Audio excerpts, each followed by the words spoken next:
नारद अपने आप में बहुत बड़े महात्मा बने, लेकिन एक बात है, अपने को जो बड़ा समझता बड़ा न माना जाता, और लोग जिसको बतलाते बस वही बड़ा कहलाता। और लोग जिसको बतलाते बस वही बड़ा कहलाता।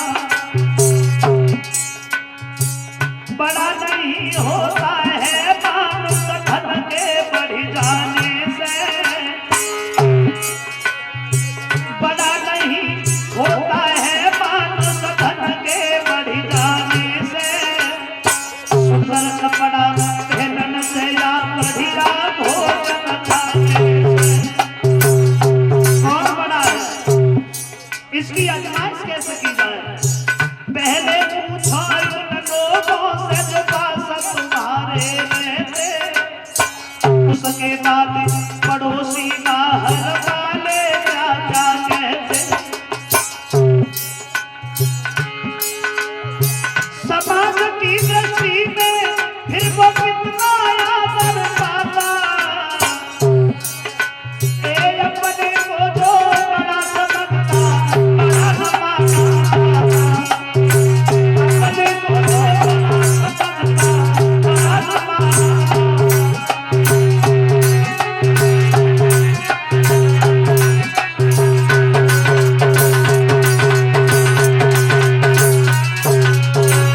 समाज की दृष्टि में फिर वो कितना आदर पाता, और अपने को जो बड़ा समझता बड़ा न माना जाता। देव ऋषि नारद ये कह रहे हैं कि मेरे समान दुनिया में अब कोई महात्मा नहीं है। शंकर जी ने कहा कि भगवान से मत कहना, तो नारद पे दौड़ पड़े। क्यों नहीं कहेंगे? हमने कोई चोरी किया फिर कोई डकैती डाली है, मैंने वो काम किया है जिसे कोई नहीं कर सकता। तुमसे कहा, अब उनसे भी कहेंगे, क्या बिगाड़ेंगे हमारा। नारद ने फिर बीड़ा उठाया और भागे, और एक ही गाना था नारद का।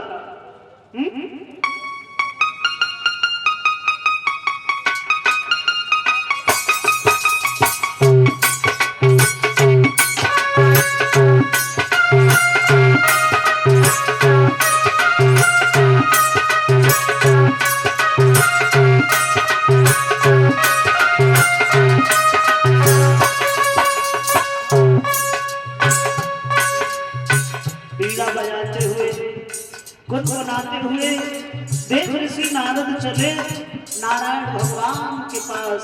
बोली के बनो लक्ष्मी नारायण नारायण हरि हरि।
और भगवान ने जैसे ही नारद को आता हुआ देखा, क्षीर सागर में शेषनाग की सैया पे भगवान उठ करके खड़े हो गए।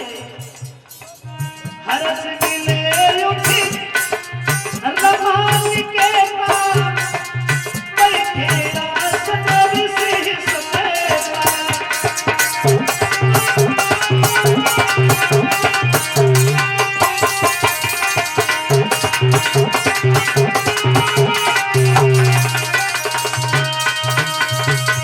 बोले हरस मिले उठी रमा निकेता और बैठे आसन ऋषि समेता।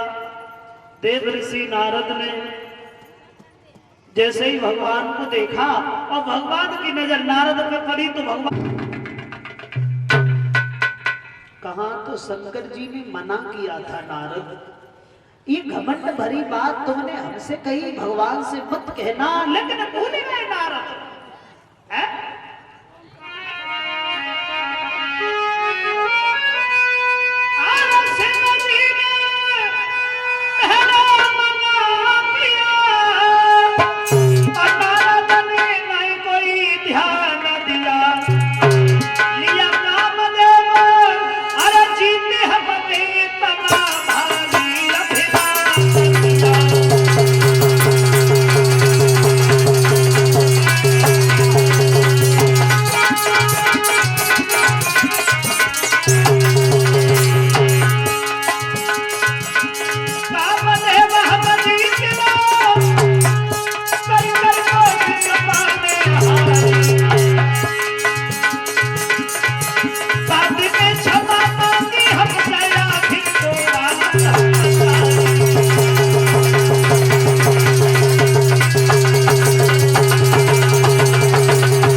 चोटी तक की ताकत लगा करके हार गया, मेरी आंखें नहीं खुलवा पाया। भगवान बोले बड़ा अच्छा किया तुमने, बहुत अच्छा किया, क्योंकि उस कामदेव को भी घमंड था, उसका घमंड भी दूर होना बहुत जरूरी था। बड़ा अच्छा किया तुमने, कामदेव को जीत लिया। बोले आप समझ गए, वैसे मेरी बात कोई समझता ही नहीं है। और इतना कहने के बाद नारद ने बीड़ा उठाया और वहां से फिर आगे बढ़े। भगवान सोचने लगे नारद को भाई बड़ा घमंड है, और भक्तों का घमंड दूर करना मेरा परम कर्तव्य है, उसे जरूर निभाऊंगा मैं। अपनी माया से भगवान ने समुद्र के किनारे एक बड़ा सुंदर नगर बसा दिया। त्योपुर भय शील निधि राजा विश्व मोहिनी तासु कुमारी। उस नगर के राजा है शीलनिधि, और जिनके घर में जो कन्या है जिसका नाम है विश्व मोहिनी, बहुत सुंदर। नारद ने देखा पहले जब आता था इधर तो यहाँ कोई नगर नहीं था, अब हो सकता है काफी समय से तपस्या ही करते रहे हम, तो किसी राजा ने बसा लिया है। अब आ गए हैं तो इस नगर के राजा से ही मिलते चले।